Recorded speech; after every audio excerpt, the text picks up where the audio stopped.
तुम्हारे भीतर विश्वास कितना है, तुम्हारे भीतर भक्ति कितनी है, तुम्हारे भीतर भरोसा कितना है, दृढ़ता कितनी है, कितना आप भगवान शिव पर विश्वास करते हो, कितना आप शिव जी पर भरोसा करते हो, कितनी दृढ़ता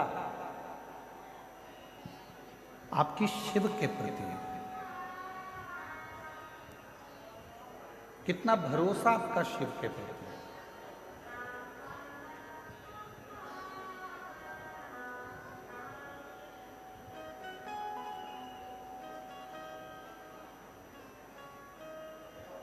हमारे सतुआ बाबा जी कहते हैं, जब हम काशी में कथा करने के लिए गए तो सतुआ बाबा जी कह रहे थे, महाराज जी ये मणिकर्णिका के घाट पर सतुआ बाबा शिविर के सामने से, सतुआ बाबा आश्रम के सामने से ना जाने कितने कितने शव अर्थियां रोज निकलती प्रतिदिन।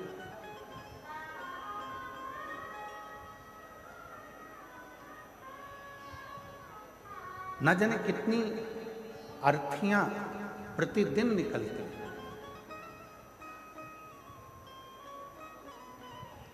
तो सतुआ बाबा जी बता रहे थे कि हमारे जो गुरुजी थे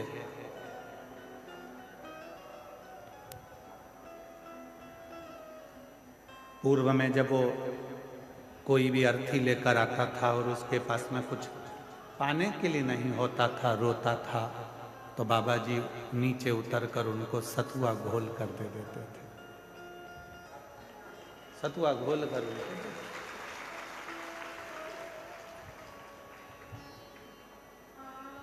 पर बाबा जी हम परम पूज्य जगत गुरु महामंडलेश्वर श्री संतोषाचार्य जी महाराज जी को कहेंगे, गुरु का कहते हैं कि चेले में एक अंश जरूर रहता है और वो अंश आपके भीतर भी आपके गुरु का है।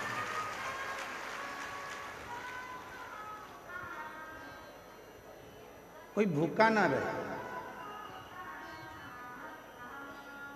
हम ये तीसरी बार यहाँ पहुँचे हैं और तीसरी बार में भी हमने देखा कि बाबा जी अपने कक्ष में तो कम रहते हैं, भोजनशाला में भोजन चल रहा है कि नहीं चल रहा, सामने पंडालों में जाकर उनकी भी टीन को हटाकर उनके भी हाथ जोड़कर कह दिया कि तुम भी भोजन भंडारा चलाओ, जिससे आए हुए शिव भक्त भोजन।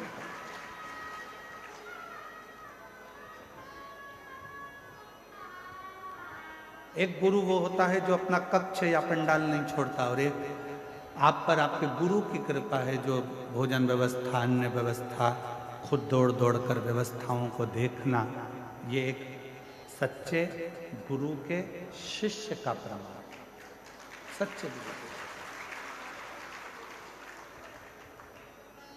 शिव सिखाते ही है, मेरे शंकर भगवान ना विधि से प्रसन्न होते हैं ना भाषा से प्रसन्न होते हैं।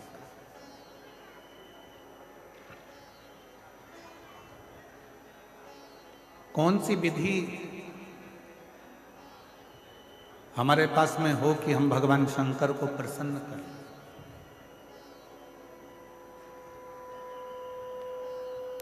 कौन सी विधि हमारे पास में हो कि हम भगवान शंकर को प्रसन्न कर कर उनसे वर प्राप्त करें? कोई विधि, कोई विधि हमारे पास में नहीं है कि हम शिव जी को प्रसन्न कर सकें। और कौन सी भाषा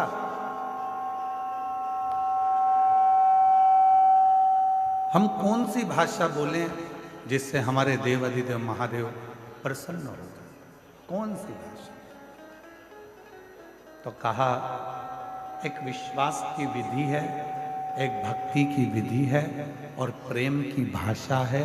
ये दो चीजें अगर हमारे पास में है तो हमारा देव अधिदेव महादेव प्रसन्न भी होता है और वर भी होता है। और तेरी कृपा बिना न हिले एक भी अणु, लेते हैं श्वास कृपा से बखान क्या करूं मैं राखों के ढेर का चपटी मबूत में खजाना को